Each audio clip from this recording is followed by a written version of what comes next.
Malapit na palang eleksyon sa barangay.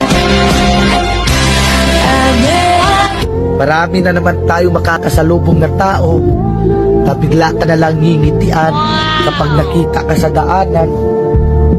Yung suplado at hindi mo malapitan yung may problema ka.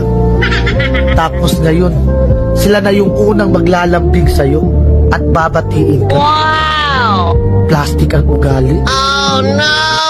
Tatakbo ka ulit ng pagkakapitan at konsehal ng barangay nyo. Wow! Tapos wala naman kayong magandang nagawang proyekto sa barangay nyo. Mahiya naman kayo.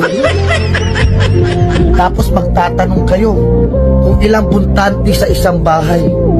Pero nung panahon ng pandemic at ayuda, isang ayuda lang sa isang bahay.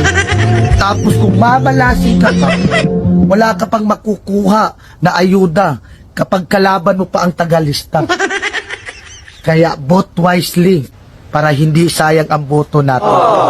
Tandaan nyo, sa ating boto, nakasalalay ang panalo ng isang kandidato. Wow! Kung may magtatangka sa'yo magbigay ng pera, sabihin mo, minimum 1,000.